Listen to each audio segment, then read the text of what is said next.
Her palm cracked across my cheek and the room went silent, the sound hanging in the air like a bell that refuses to stop ringing. I steadied myself on the edge of the table I'd bought in another life, the sting throbbing where her manicure had landed, and I remember thinking with a calm that surprised me. So this is the moment. If you're here with me now, I'm glad. Stay until the end, and tell me which city you're watching from, because I want to see how far the truth travels when a mother finally chooses herself. My name is Della, 63, nurse for 3 decades, widow since 28, and the woman who painted these walls by hand 2 years ago because no one else would. Yara, my daughter-in-law, stood in front of me with eyes shining like cut glass and said she wanted a birthday party that would make other women cry. And when I told her no to $50,000, her voice rose to a pitch that made the crystal shiver. "You selfish old woman," she hissed, and the perfume of money and impatience wrapped around her like smoke. I looked to my son, Abram, and waited for the boy who once brought me dandelions to appear, the boy who said I was the best mother in the world.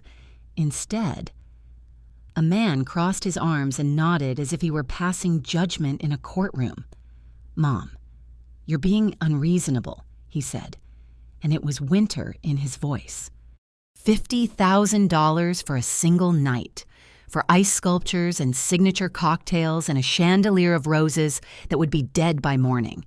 I had spent 30 years holding hands at 3 a.m., measuring morphine and speaking softly to families who could barely stand, laying aside money $10 at a time so my son would never feel poor. And now I was supposed to sign away dignity for spectacle. "No," I said, steady and quiet, and I felt my heartbeat like a drum I could march behind.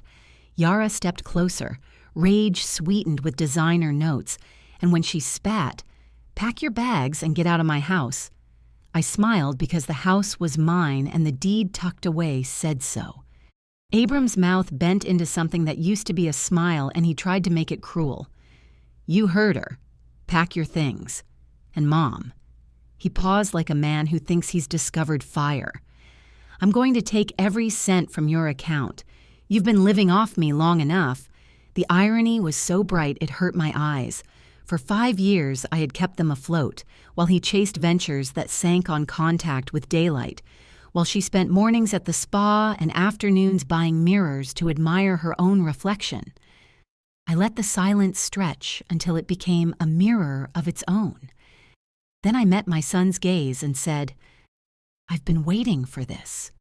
His confusion flickered. Yara's anger snagged on it like silk on a nail. "What do you mean?" she demanded, but I was already turning toward the stairs, the photographs along the wall catching at my attention. Abram in a paper crown at 5. Abram holding a fishing pole at 9. Abram with a diploma and my tears shining like stars in the gym lights. My hand skimmed the banister I'd sanded myself, and I heard them whispering below, frantic, the edges of their confidence unraveling. In the bedroom, I opened the closet and slid out the suitcases from my honeymoon 40 years ago, and the muscle memory of leaving and surviving settled into my shoulders like a familiar coat. His footsteps hesitated in the doorway before he spoke softly, as if gentleness could be performed on cue. "Mom, look, maybe we can work something out. Yara was stressed. She didn't mean to hit you. I folded sweaters with the care you give to things that have earned their place." "Yes, she did," I said. And the truth of it sat between us like a third person.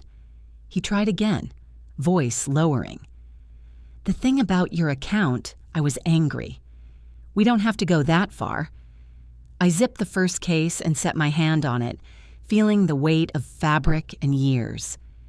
Things ended between us a long time ago. "Abram, you just didn't notice. What I did not say, what I would show, was simpler and sharper than any speech I had prepared. And in the morning, the shape of their lives would change because I chose to reclaim mine. That night, I packed as if I were dismantling a stage set after the final performance. Every blouse folded like a quiet bow, every pair of shoes nested toe to heel as if they were whispering, "We've carried you this far. We can carry you farther." What Abram didn't know, what neither of them could imagine, was that the ending had started months earlier on a Tuesday at 5:40 p.m., when I came home early from a doctor's appointment and paused in the hallway, my hand still on the key. Yara's voice floated from the kitchen, bright and brittle. "The old woman is getting suspicious about the bills," she said, and I watched Abram measure coffee as he chuckled. "Tell her it's organic. She'll buy anything if it sounds like virtue." My pulse went quiet in my ears as Yara sighed. She asked to see the mortgage statements, and he answered with a businessman's patience he had never earned. 6 months. That's all. Sunset Manor has an opening in 6 months. Once she's in, power of attorney, the works. If she refuses, we'll have a doctor suggest she's slipping. Peterson owes me a favor. The floor steadied beneath me like a decision finally finding its feet. At 9 p.m. that night, I lay awake staring at the ceiling fan's slow orbit and thought of all the lives I had shepherded through the night at 3 a.m., all the sons and daughters I had watched say goodbye with trembling hands, and I promised myself I would not be escorted out of my own life. The next morning at 8:15 a.m., I called a lawyer recommended by a nurse from oncology, a woman who knew how to protect frail truths. At 10:30 a.m., I met a real estate agent from church who wore sensible shoes and a gaze that didn't flinch. By the week's end, documents were drafted. By the month's end, the sale was under contract to a property company that never told stories. It only kept ledgers. The deed had always been mine alone, because the night Robert died, I swore I would not trade my security for anyone's comfort. Now that stubborn vow rose up like a shield. I moved my savings to a quiet bank across town where no one knew my son's smile, and I left exactly $12.37 in the account he boasted he would drain a cup of coffee and a newspaper if he wanted to buy himself a revelation. I worked the plan as if it were a careful dressing change, steady hands and clean lines. No drama. I rented a small second-floor apartment on Maple Street and paid 3 months in advance. I arranged a modest storage unit. I wrapped my wedding ring in tissue and placed it in a velvet pouch beside my mother's pearls and the locket with Abram's infant grin. The night before I left, I looked at the mantel crowded with photographs and realized that love is not the frame. It is the person choosing whether to hang the picture or pack it away. Morning arrived gray and drizzly, as if the sky were reluctant to witness what came next. At 7 a.m., I carried 2 suitcases down the stairs I had varnished myself and felt the strain in my shoulder in the good way, the way that says, you're alive and moving under your own power. No one came down. A slat of bedroom curtain shifted. Yara watched the driveway like a guard who had already lost the gate. I started the old Honda, backed out, and the house receded in the rear view like a ship I'd finally stopped patching. 20 minutes later, the apartment key turned with a cheerful click that felt like applause.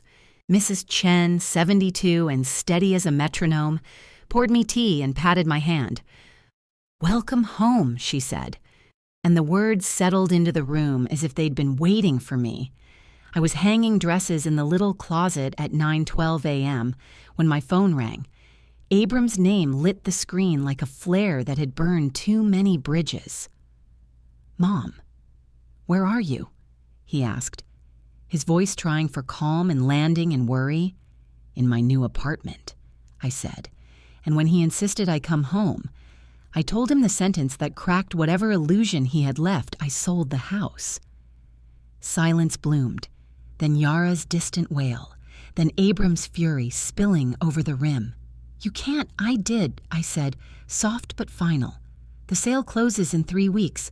Start looking." The call ended with the frantic scrape of people who just noticed the floor was gone. I set the phone down, looked out at the maple leaves trembling in a light rain, and felt peace touch my shoulder like an old friend I'd almost forgotten. For the first time in years, I woke to quiet. Not the heavy silence of tension waiting to break, but a gentle, breathing kind of stillness, the kind that comes when no one expects anything from you. My new apartment smelled faintly of wood polish and tea, and the morning light spilled across the small kitchen table I'd bought secondhand. It was a humble place, one bedroom, a narrow balcony, a kitchen faucet that hissed if you turned it too fast, but it was mine. Every inch of it felt honest. By 9 a.m., I was unpacking plates when the phone rang again. This time, a voicemail from a number I didn't know. "Mrs. Mewers." "Morrison," a man said formally. "This is David Klein from Klein & Associates. Your son has hired me to look into reversing the sale of your house. Please call me at your earliest convenience." I smiled before deleting it. Let him hire an army of lawyers. The papers were signed. The deal airtight. And the bank account they thought held my life now contained nothing but a story about consequences. By 4 p.m., Mrs. Chen knocked with homemade dumplings, insisting I eat before I lost weight I couldn't afford to lose. I thanked her. And later that evening, as the streetlights flickered on, I sat on the small balcony watching rain slide through the maple branches.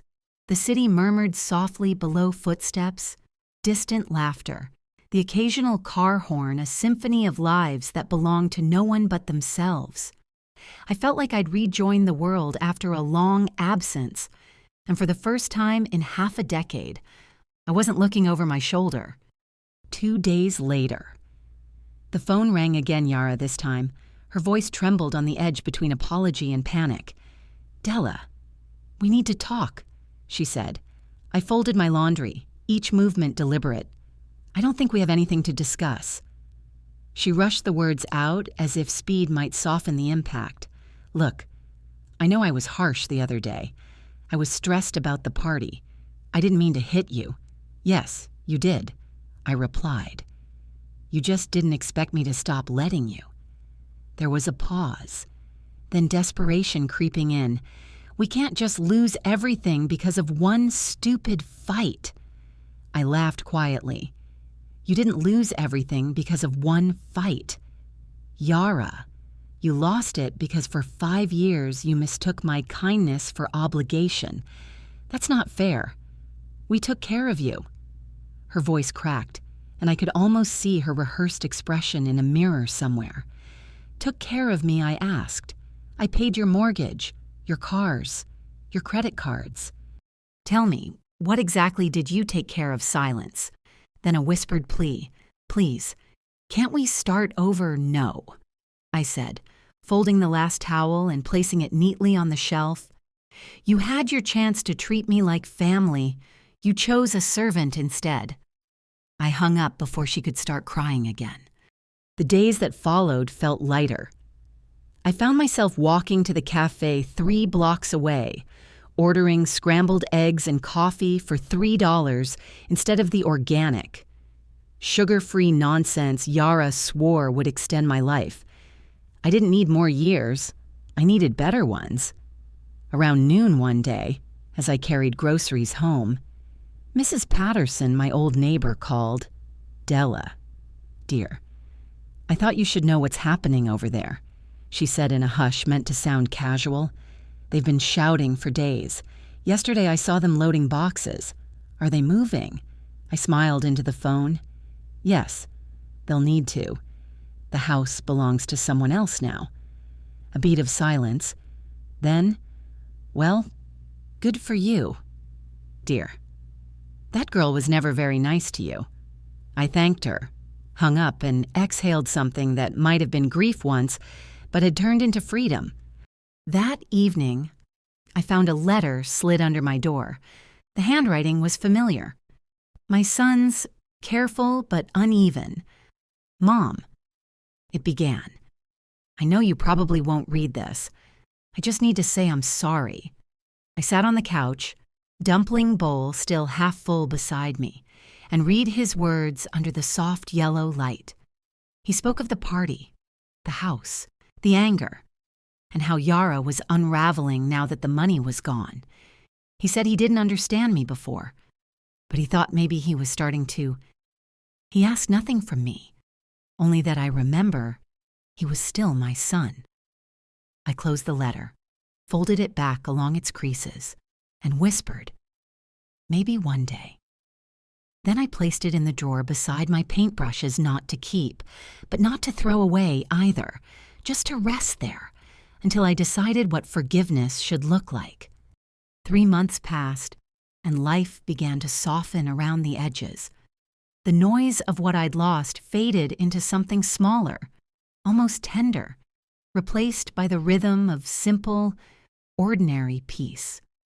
I discovered joy in moments that used to go unnoticed, the smell of rain on old brick, the hum of Mrs. Chen's kettle downstairs, the sound of my own laughter when the radio played a song from my nursing days. On Thursdays at 10 a.m., I started attending a watercolor class at the community center, a decision that felt both trivial and monumental.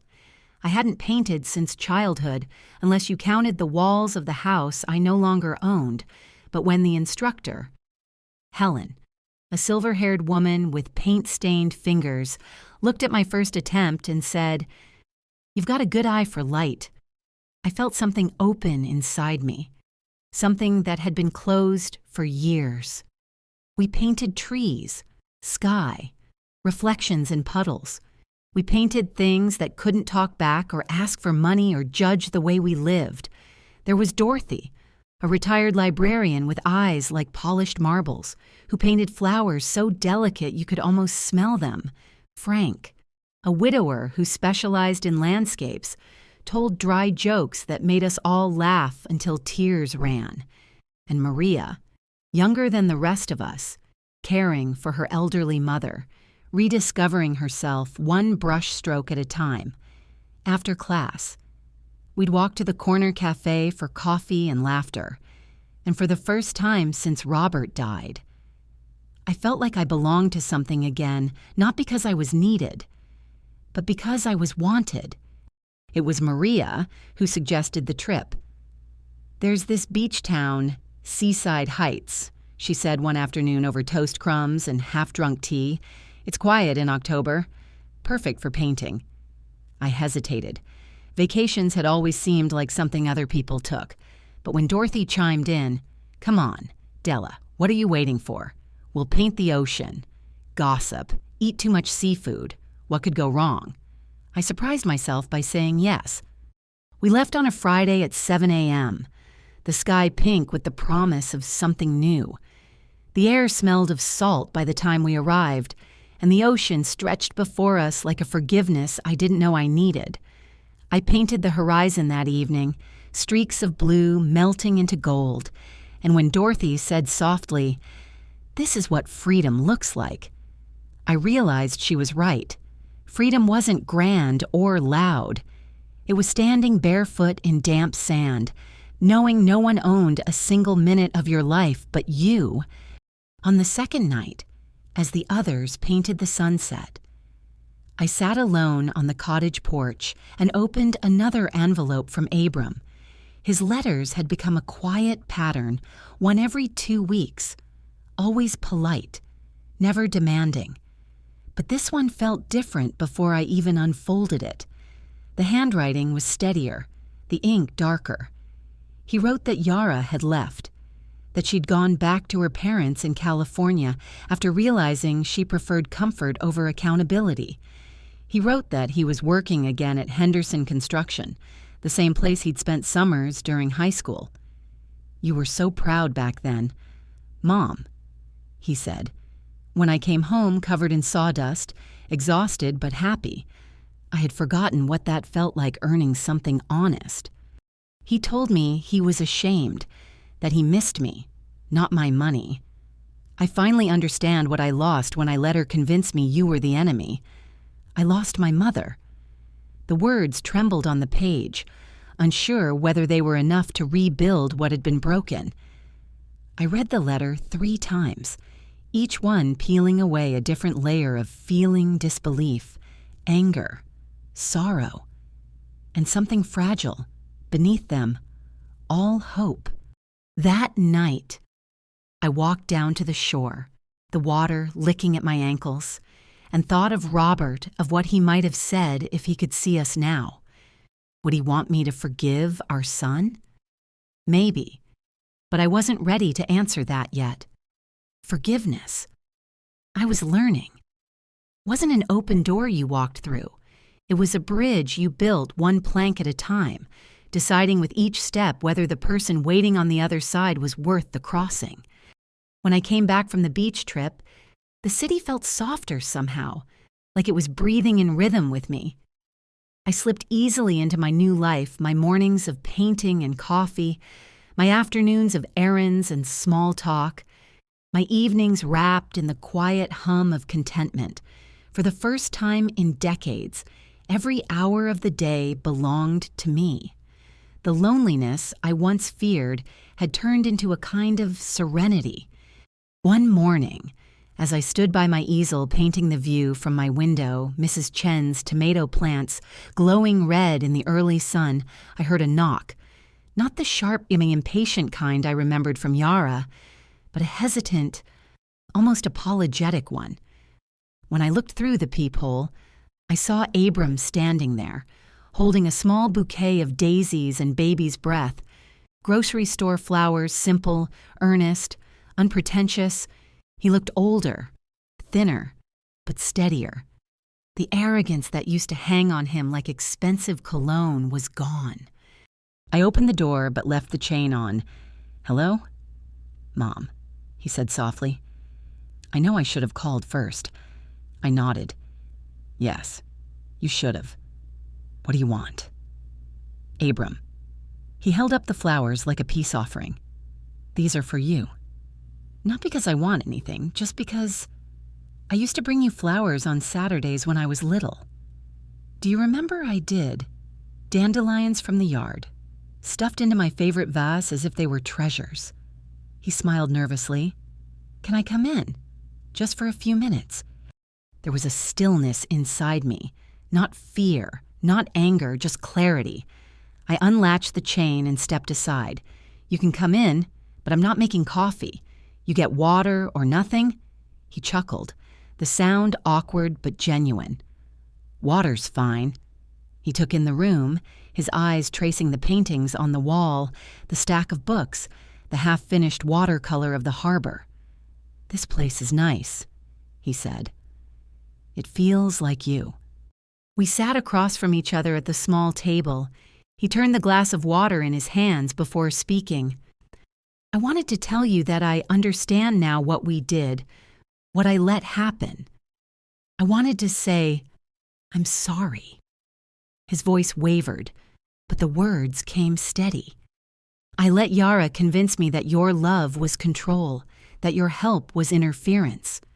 It was easier to believe her than to face the truth that I'd become someone who took advantage of the person who loved him most."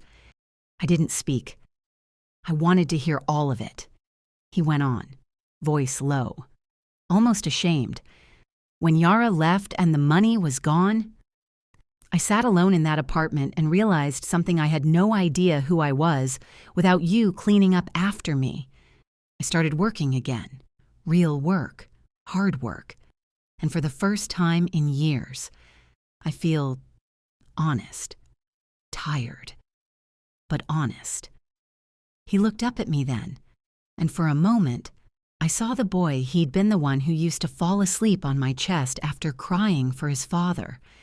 "What do you want from me now?" I asked. He shook his head. "Nothing. Not money, not a place to live.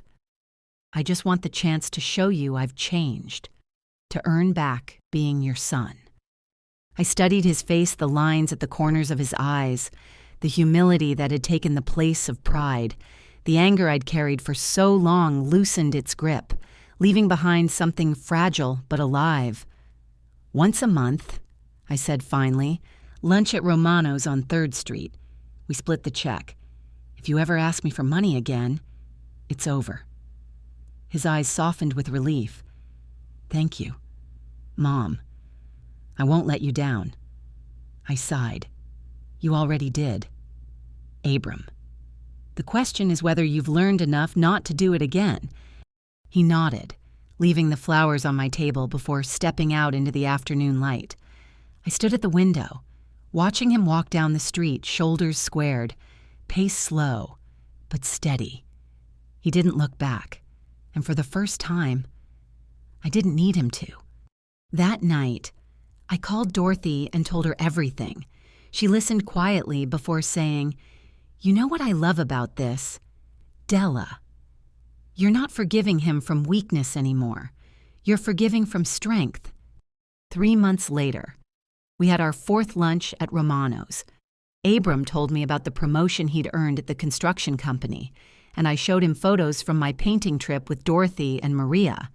We laughed about little things, shared stories about the weather, the price of groceries, the everyday stuff that ordinary love is made of.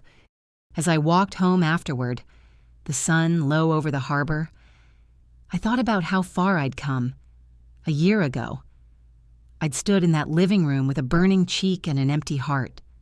Now, I had peace, friends, purpose, and a son who was learning how to be human again.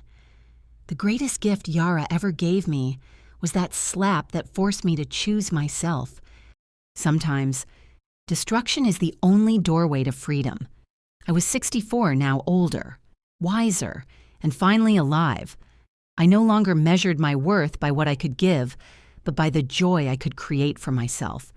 And that, I realized, was the only kind of wealth that couldn't be taken. If you've stayed with me until now, tell me, what would you have done in my place? Have you ever had to choose yourself after years of giving everything away? Share your thoughts in the comments. And if this story touched you, please like, share, and subscribe. It helps more than you know. Thank you for being here with me.